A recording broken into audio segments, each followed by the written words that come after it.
Welcome to the first episode of Ramblings with a Lymphoma Lunatic. This is my mum. Hello. This is Hazel. We're joined by the two sausage dogs today as well, and we're just recording this in my lovely home, so there's nothing professional about it. It's just going to be a nice, relaxed chat. Hopefully, have some laughs. Who knows if there'll be some tears. But yeah, so I was diagnosed with lymphoma last year. I got my first CT scan and diagnosis in September, and then it took 3 biopsy attempts for me to be diagnosed officially with Hodgkin's lymphoma. Well, classic Hodgkin's lymphoma, stage 2B. Is that right, Mum? Mum Yes. remembers better than me Yes. sometimes. It was aggressive and it was advanced at the time of diagnosis. And since then, if anyone's following me on Instagram or anything, they will know I've managed to get myself into remission, which happened in March this year. So I just thought I'd start this podcast kind of off the back of my Instagram, because so many people have reached out to me, been watching my journey, wanting to know more about what it's like living with cancer, after you get into remission, what it's been like for my friends and family. So yeah, I thought it would be a good transition, and I wanted to start with you, Mum, and your perspective. So tell everyone a little bit about yourself, Mum. My name is Hazel. I'm a mum, grandma, 3 children and 5 grandchildren, and love looking after my grandchildren like I looked after my own children. Now I've got number 4 and 5 throughout the week. For the past 8 years, I've looked after all of them. Within a week, a couple of them, one at a time, taking them to nurseries, picking them up from school, and I love every part of doing that. It's been a dream since I was about 50 to have and look after my grandchildren, and I'm living that, being retired, and now nearly 66. So for all the people that follow me on Instagram, they'll all know that you're like my guardian angel. My mum is a very caring person anyway, and as she just said, she likes to look after her grandkids. That's basically what you like to do. So naturally, that side probably came out a lot when I fell ill. Yes.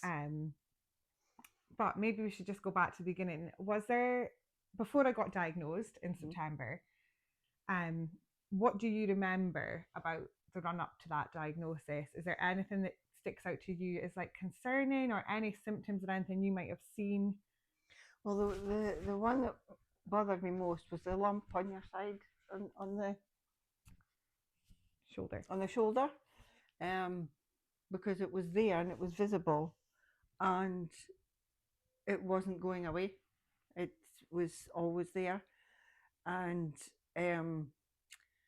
your persistence with the doctor got things moving, got on to going to the hospital, for x-rays, for other things.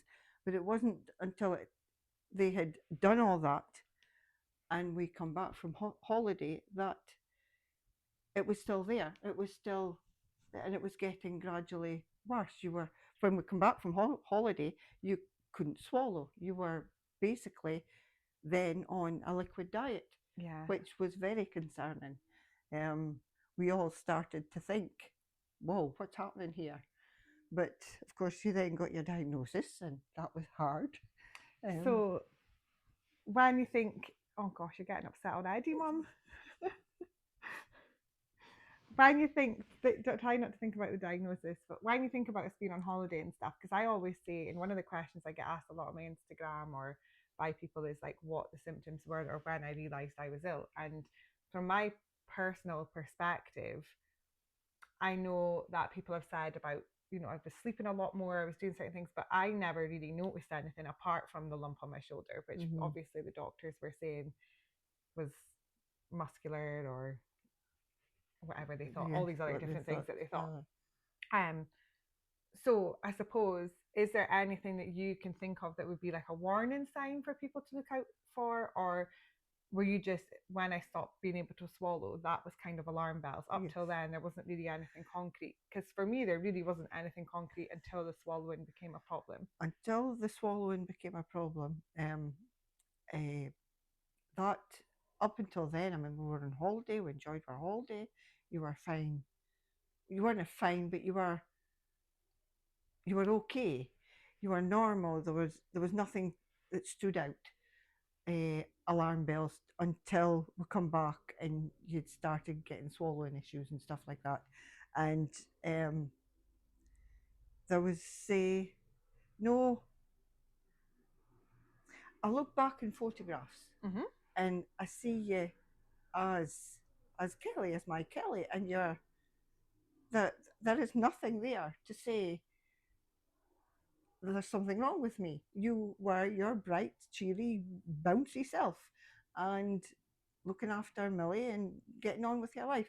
There was no standout sign that could tell me there was something more than just a sore shoulder. I think that's what people find the scariest, because I Yeah. think when people think of cancer, they want there to be like a sign, really big symptom, yes, a really big sign. And the Mhm. thing is, I think that's why it's hard for GPs and stuff to diagnose it as well, because a lot of the symptoms and a lot of the signs of things like lymphoma, but probably of other cancers as well, are things like fatigue, tiredness, Mhm. you know, stuff that can be put down to like a lot of other things, or Yeah. stuff that can be put down to just everyday life, feeling run down, Well, things like that. So it is quite, I suppose, difficult to pick out symptoms unless it's got to a certain point, I would say. Yeah. Well, the only thing there is your like your sleepiness. But you've always liked a power nap. I'm a So napper. that's not out of the ordinary No, I for know. you. To be fair, that wasn't really a big sign for me, No. to be fair.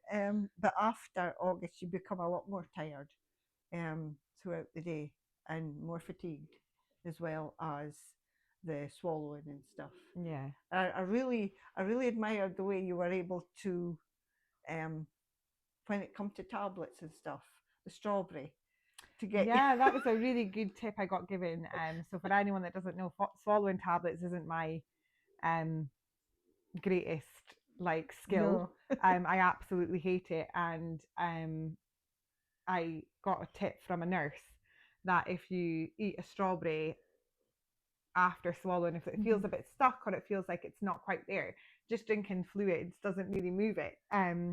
But if you chew down a strawberry and swallow it, there's a bit more to a strawberry that's not just like liquid, so it usually pushes it down and helps get it down. And for somebody that ended up on like 21 tablets a day, that really was a lifesaver. Yes. A wee strawberry.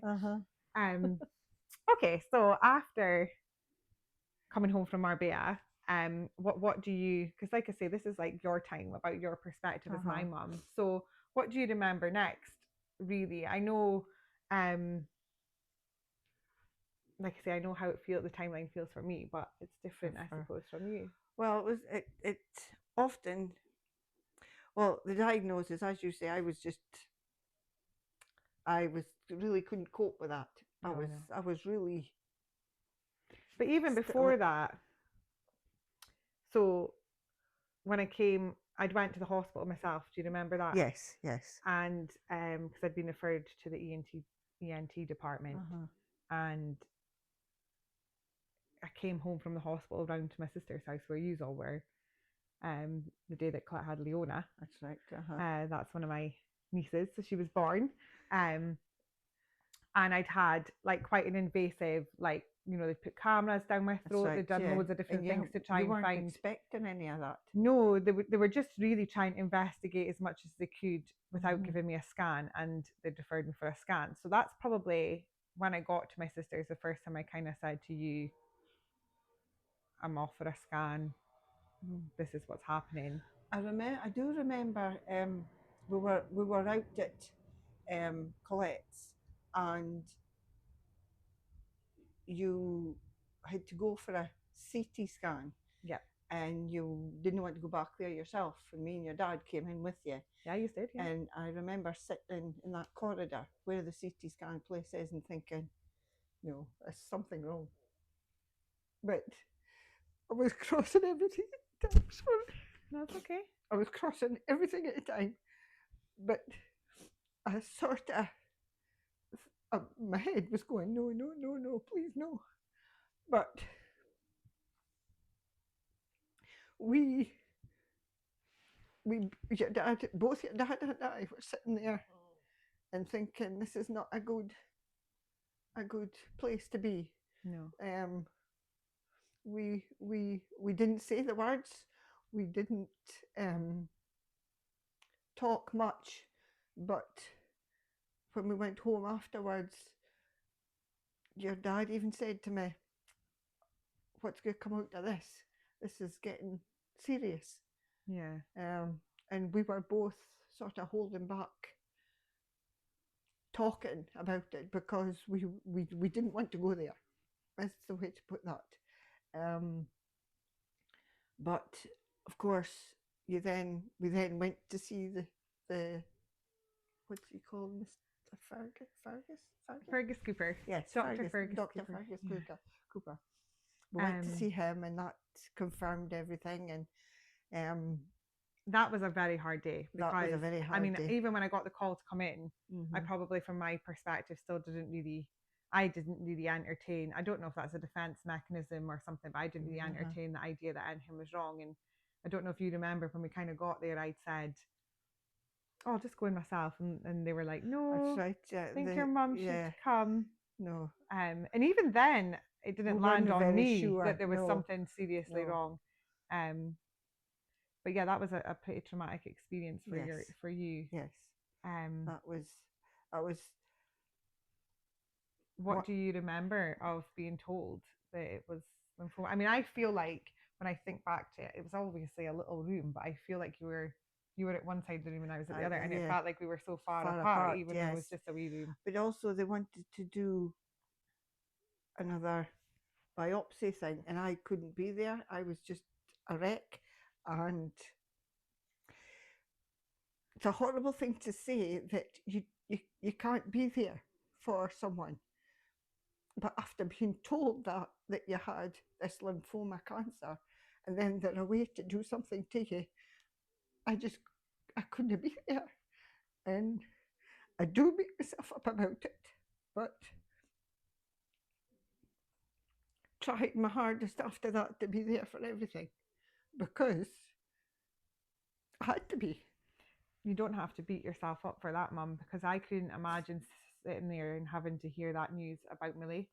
You know, it doesn't matter how old your kids get, where they're your kids. And they're your kids. And I know from being diagnosed and going through everything, I wouldn't want to watch anyone I love or care about go through that. But to think about it being my daughter, I don't think that there's many people that can cope with that very well. So I don't think that you should beat yourself up about it at all. Well, there are. You try not to. You try not to go down what they call now, loopholes. Yeah, like rabbit holes. Rabbit holes. That's the word I'm looking for. But sometimes at night when you're thinking you do it and you can't help that, and you try to stop yourself. But after that, it was a case. After that day, that time, it was a case of no. Sort yourself out. You have to be here. This is happening. And it was a case of whatever you needed, wherever you had to be, whatever you had to go through. I'm going to be there. Of course, I'm going to be there. And then when we left the hospital, I think I felt more concerned for you than I did for myself at that time, if I'm honest. That's understandable. Yes. But I actually don't remember. Again, I don't know if it's my brain blocking stuff out to protect myself or whatever. I know we went back to your house, but I don't remember telling my dad. I don't really remember the conversations I had with my siblings. I know, obviously, that I told them, and I know that I remember that I did that. But I think I must have been in kind of like a state of shock where I didn't really live through that moment properly. If you know, I wasn't really present really. If I think about that time as well, I don't remember walking out of the hospital that day either. No, I think you do go into like a state of shock. It's no, I don't remember that day. After that, I remember sitting outside the room and getting a cup of tea from a nurse, and then you came out. But walking out of that hospital that day, I don't remember that at all. That's but no, so we can fast forward a wee bit because after that I had my 3 biopsies done, and your biopsies was that last one was hard because that was very, very, very invasive. Yeah, they were horrible. They were not nice. And for them to keep failing, they failed a couple of times to get what they needed to be able to tell me what stage I was at and things. But things really did move quite quickly. Yes.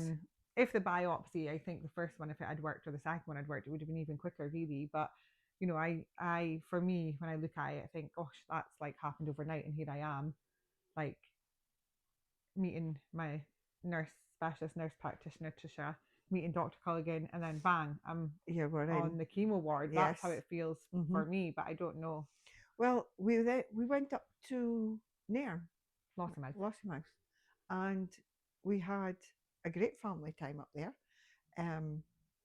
which for all the family was something else to think about rather than thinking what we were all thinking, the worst. And at that time it was a break from all of that, and we'll come back, and we had to sort of make a plan about how we were going to help you, how we were going to provide you with what you needed at the time. And we didn't know, we had no idea how it was going to go. We had never been, no one had ever been in chemo or anything like that before. You had your appointments, then we were able to say, right, we can do this and others can do that. And it was all the family wanted to do something for you, whether it be very little or a lot. They were all a lot in some ways. With Colette, I felt guilty for not being there for her with Leona, but it made me feel even more guilty if I thought about that, thinking I'm spending a lot of time with you, but you needed me more. And she understood that as well. We had a conversation a couple of times, and she's like, no, you need to be with Kelly. I'm coping, I'm fine. I've got people that can help me, I'm fine. But through that time between diagnosis and actually getting treatment was basically a waiting game, and your mind going over so many scenarios that because you didn't know what you were going into.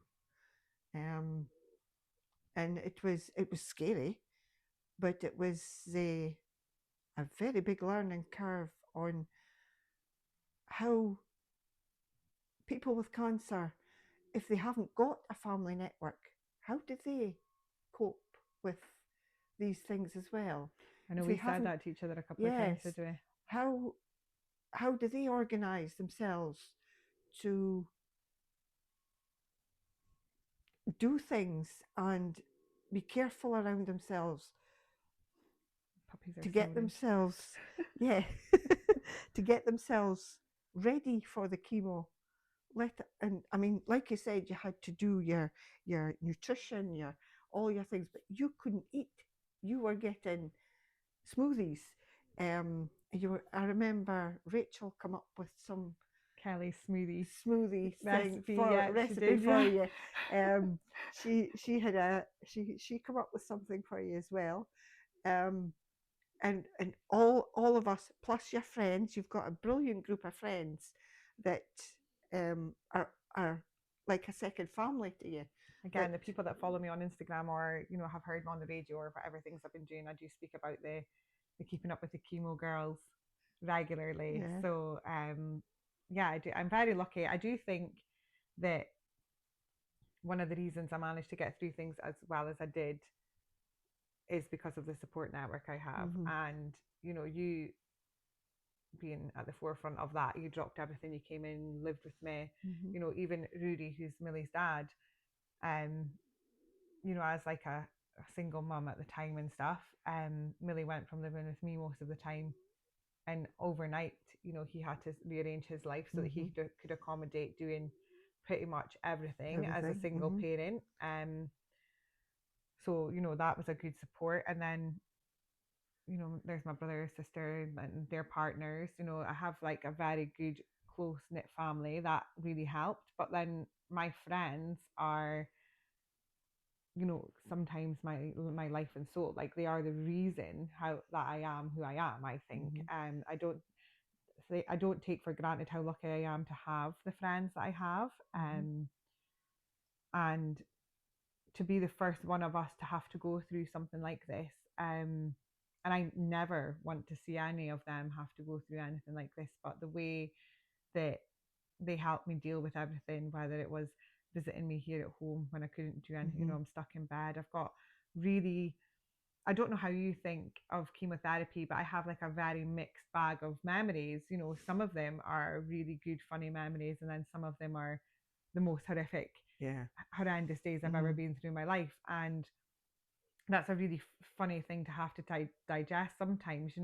There was days that I was feeling the worst I've ever felt in my life, and then one of my chums would come in about, I remember one day in particular, Nat came in about, and just sat on my bed with me, and I think we ate like a whole box of like Marks and Spencer's chocolate truffles. Do you remember that? Yes, I do remember.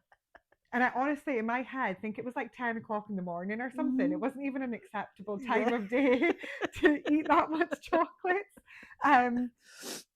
So yeah, and there's other things, like I could list 100 different things that happened throughout my chemo treatment that is a funny memory to me, good things.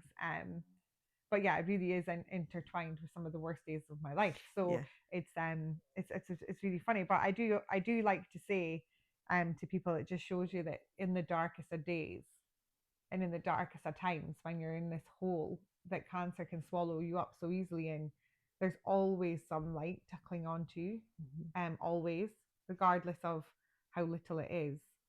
And I wouldn't have felt like that every day. That's not normal. No. And the person who would have seen most of my ups and downs would have been you.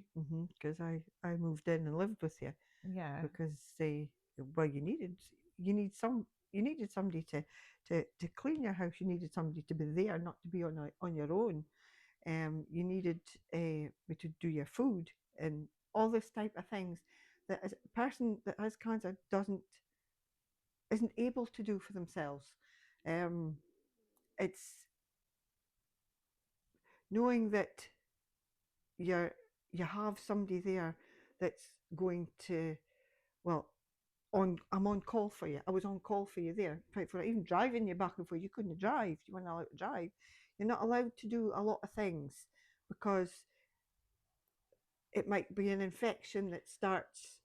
Something could come from an infection that'll make stop the chemo because you've got that infection, which means you can't get better quicker. And to be able to support you and do all those things for you was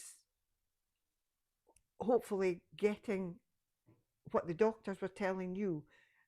You do your part, we'll do our part, and hopefully we'll get to the same goal. Mum, you were like a regimented.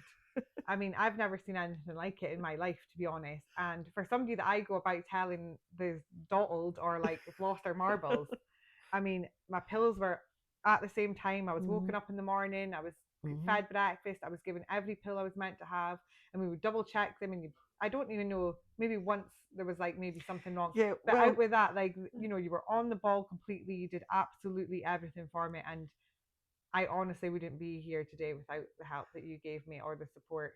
Well, also the fact that the amount of pills.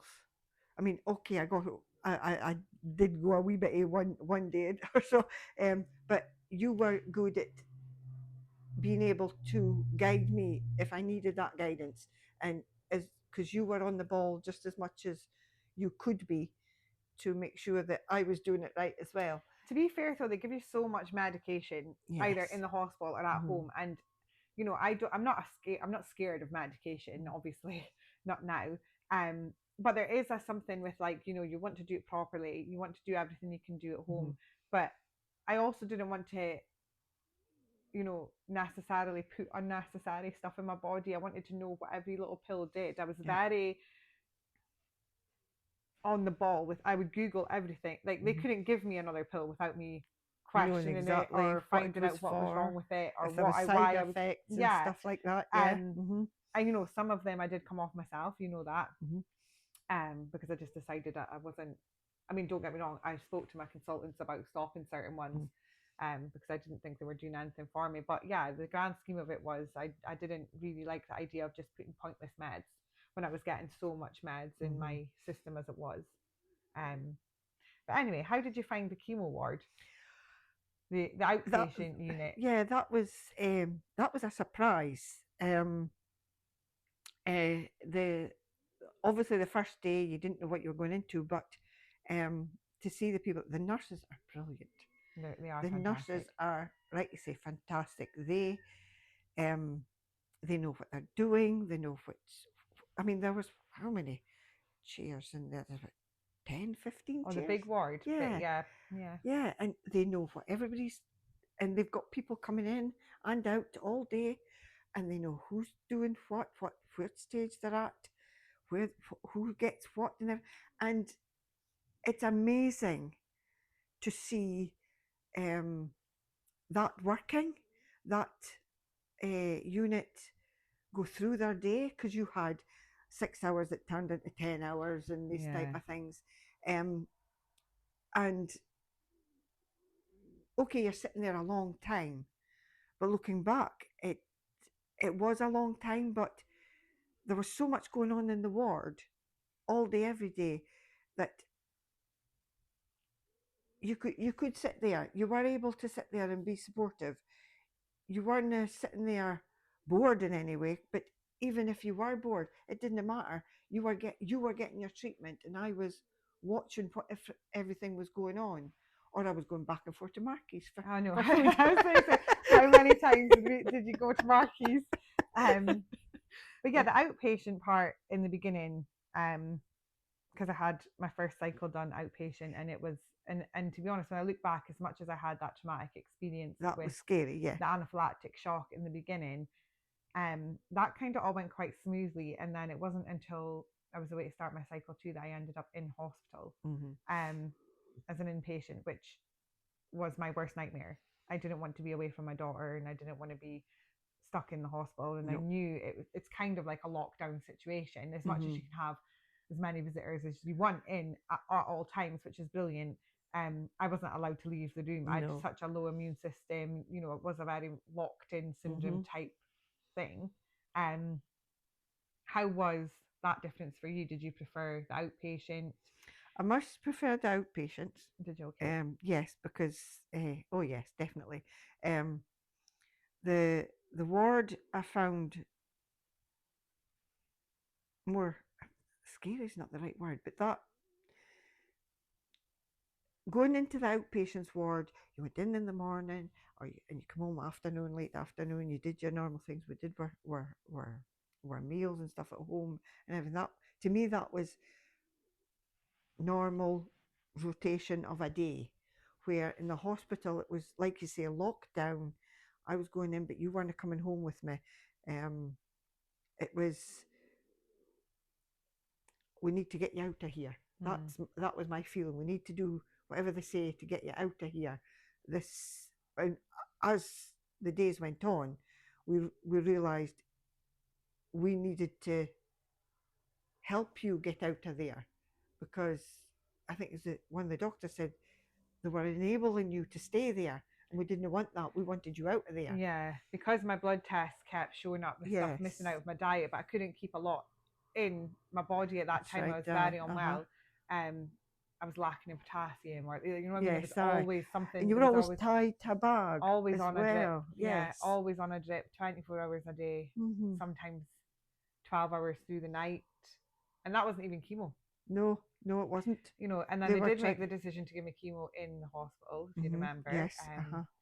And again, I met some absolutely lovely nurses that when Oh I meet them yes. now, I've met them a couple of times since being out, and you know, like I just think that job they do is The job they incredible. do is incredible. Um, It is. They're there every day doing that, and it's the way they go about um reassuring you, um like the way they do your cannulas. Now they know that you're coming in. They've got the pillows there ready for you. They've got the heat yeah. pads, the hot water balls, heat pads, to put in your hands. They know exactly, and it's done. It's sorted. It's I don't relaxed, think and yeah. people think about how much I put up a fight to not get a pick line. You know, since coming out of treatment and meeting all of the women that I've met and the amount of people that I've spoke to now that are going through, you know, most people I would say that I've met have a pick line who's I doing the would chemo that never known what a pick line was if you'd and said to me before. of course you wouldn't. I didn't know either. But again, I was very stern with my consultants and stuff that I didn't want one. There was multiple reasons why I didn't want a pick line. Um, and you know, I don't know what it feels like to have one because luckily enough I got You away with weren't it able to because I was so one. stubborn. Yeah. I would honestly have rather than picked a vein out of my toe than give me a pick line. That's how much I put up a fight against getting one. I just hated the idea of something being permanently in me, even when I was at home. You know, I had enough going on. I really wanted to avoid that. And I think they can be like high risks for infections and stuff. I don't know that for sure, but the sounds of it, Yeah. I don't know. I just everything about it, I just didn't. I understand why it's a lot easier for the nurses and a lot easier for them to treat you because it's just there. They don't have to mess about with cannulas. And I know as my treatment was coming to an end, it was getting harder and harder to find a vein because quite a few of them were damaged. That happens during treatment, and so it was getting harder and harder for the nurses. But like I say, stubborn Annie was never letting them put in a pick line. But I mean, yeah, you have got just a certain amount of veins, and when you're going through chemo, they have to find a vein every time you go in. Oh yeah. To put this stuff into you, and it's well, I mean, you're there. You were there 3 full days on a row, and then a fourth day, and you did that 4 times. And you've, like you say, you've only got so many veins that they can. Especially at 3 days in a row. Do you know what I mean? Like yes. When the one, you know, when they did the 3 days in a row, then I had a little break and then started again. Like the little break would normally be okay, but like by the third day, you know, because you could go from this hand to that hand, and you could but by, you know, and I remember my very last one, I still have a mark actually, from the damage it did. But they started just putting them in my thumb. I think I had one up here, not for chemo because they can't give you chemo through there, but for other things. Yeah. Do you know what I mean? When you were in the hospital, it was all here. Yes. I remember it being one of my big frustrations. You know, I just didn't want to be pricked by any more needles ever again. I remember getting very stressed out about that because you do get to certain points. But yeah, so that was chemo, and then inpatient, and then I got out for Christmas, which was very good. We got to have Christmas as a family. We did. And then we can fast forward to March when I got. Well, I would. My remission news. How does that? The how remission does all that news, feel to you? That was great. That was absolutely. I mean, we got a little bit of good news just before Christmas, which helped Christmas. That was like my halfway scan, was it? Yes, and then of course when your last day of chemo, when you was it me and your dad was there? Yeah, Dad came in. That was like the only one I think he came to. Yes, it was the last one. I think that was day 8 though. That last one. Yeah, that was like the Dr. Culligan came to see you on the last of the 3 days. Yes, and that's when he said something about this is your last one. This could be this will be that one will be your last one, and we were so happy. So it's a happy, but you've still got a long way to go. Oh yeah, it doesn't stop. It doesn't stop just then because they say you don't need any more chemo. It's it's a happiness inside that there's no cancer in you. That's the good thing. You still have to watch everything you're doing. You still have to go through tests. You still have to. Well, you still had CT scans to go at that point just to make sure everything was clear. But it is so. I mean, from Millie's point of view, from your dad's point of view, I see them go on normal, go on naturally from we were back in September, where the fear in their eyes. That's the thing. The fear in the eyes gets lifted. Definitely gets lifted, and you feel it. It's so good. It's such a good feeling, and to see the people around you get lifted like that as well. They were all so happy about it, and it's something as a family you want to shout at the rooftops, but family goes on, things go on, and sometimes you can't. Sometimes you've just got to be sort of silently happy, elated, overjoyed about it. No, I suppose I didn't do anything like I chose not to ring the bell. I chose, there was a lot of things I chose not to do because I'm a little bit superstitious. I believe in a lot of things like that, and I just didn't want to tempt fate. Everyone wants to do what they want to do to celebrate certain things. My celebrations have been quieter because I don't want to tempt fate. It's how I feel naturally. Whether or not there'll come a day that I want to have some sort of great big blowout, I don't think there will. And for me, it doesn't feel like it's over. I think a lot of people think that that's what it should feel like, and it doesn't. It feels very much like, it could come back at any moment. I don't live now with the thought of it's never going to happen to me. I live with the thought of when's it coming back? And I don't know. And speaking to some of the girls that I've met through my journey and stuff, I don't know if that ever goes away. And I don't actually know if I'd ever want it to go away, because it means that I don't take a lot of stuff for granted. Oh, it's okay. Excuse me. It's only the bins. Was we doing too much speaking without you getting involved? Yeah, we don't want to take anything in life for granted ever again. So I think I've often said to one of my chums, it makes me feel like one of the lucky ones. And when I told her actually about my diagnosis, she did say that she'd read somewhere or seen somebody saying that about certain treatments, and she said to me that day, "Oh, you're going to come out with this and maybe feel like one of the lucky people on earth," and I do. So yeah, I don't think that the fear ever goes away, and I don't think it'll ever be finished for me. I don't know when that would get to a point. But yeah, I suppose the last kind of thing we should talk about is maybe how I did end up kind of having a big blowout moment, which again, people that have been following my Instagram or even read the newspaper in the local Aberdeen press might have seen. I did Courage on the Catwalk, which I was very lucky to be chosen for. They have so much applicants every year, and to be chosen, sometimes the universe does align things that way, and they chose me. I think it was like in January or something that I got the call. Right, then to get into the mission in March, and then to be up on that stage in the May, tossing my wig off on stage, and yeah, basically, it was a celebration. Being done with cancer bringing me down. Getting to meet all the incredible women that I've met. Some will be lifelong friends for sure. Hopefully some will come on the podcast. So we'll see. But how was Courage for you? What was it like watching after everything? Was it a good moment? Well, Courage for me was a great weekend of celebrating with your friends, the nurses, the anchor girls. Oh yeah. All of which helped us through. They all helped all of us through that journey. In fact, we should probably give a little bit of context to that. So, Friends of Anchor are a charity that work in Aberdeen on the cancer units, the hematology department and the chemotherapy department and stuff. They're a bunch of volunteers. It's a local charity.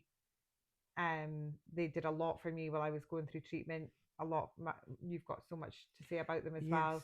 You know, Karen, one of the girls that paints your nails and stuff when you're on the unit, was actually there that day that I got that good news from Dr. Culligan about That's right, my she last was. treatment and stuff. So they're very involved. They help me every single day I was in the hospital. They were there. So to help them raise money, I applied to be on Courage on the Catwalk, which is a fundraiser that they do where cancer patients take to the stage, gain some confidence and courage, and basically get to strut their stuff down a catwalk. So that's what we're talking about when we're speaking about courage. So yeah, like I say, how was it? You say it was a great weekend because it is over 2 days. Great weekend, Saturday and Sunday. Wanted to be there for you for both days. And it, like I say, it was everybody that was involved with the journey, all the family and friends that were involved with the journey. It was a celebration and a well put together celebration night for all of yous to go to make your life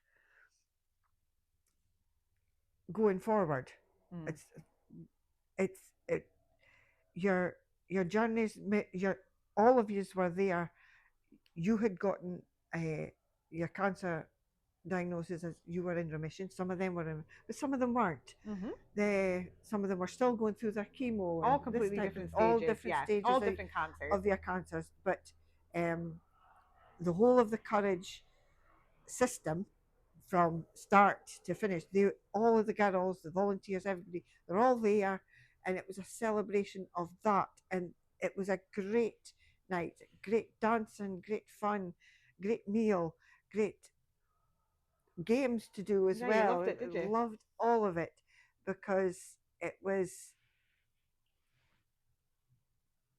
They do such a good job. They do. They do such a good job, all of them, and it's. I can't say enough praise about them because I think they do such a good job, and they did such a good job for me. I know. And how did you feel? So how did it feel as a mum watching me? Well, I suppose watching me on the stage for one, but like I say, we have to probably touch on the big wig. The big wig throw. Well, it was unexpected, and it just lifted. Everyone went whoa, sort of thing as you did that, and it was like a moment of joy, a moment of we've done it, but a moment for all of us to say that, not that I don't need this anymore, more a case of.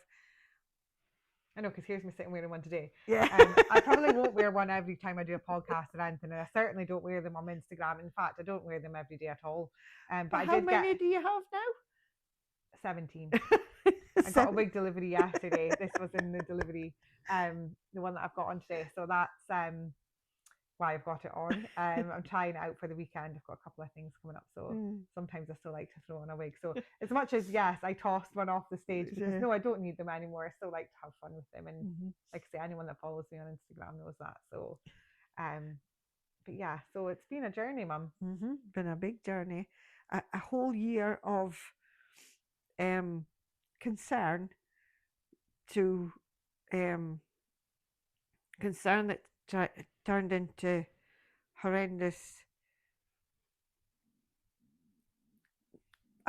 diagnosis for us as a whole family. It's not just, doesn't just affect you on your and just yourself, your like your own little family. The whole family is affected, and like you said, you know how you feel, but you don't know how we feel watching you.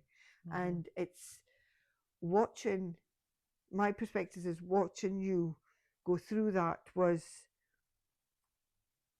something that was horrendous to start with, but hopefully I got up to the plate and did what I needed to do to help you. That's all I wanted to do is help you through that journey. You did an incredible job. You nursed me back to health without a shadow of a doubt. But they often do say, Mm. you know, a few of the nurses and a couple of the psychologists and somebody from Maggie's did say to me that it can often be harder for your friends and family and your support network than it can Yes. be for the cancer patient themselves, because, you know, I'm just focusing on getting better, going to the appointments, whereas your friends and family can feel in a bit of a hopeless kind of situation. Yes. So, but yeah, thank you for coming and speaking to me today and sharing your story with You're welcome. the podcast people. That was And fun. like I say, the first episode done and dusted, really. Yes. But also the fact that we all watched you, but you did it. Wow. You got out of bed. You took all that tablets. You got into the car and went to the hospital with a few hissy fits on the way.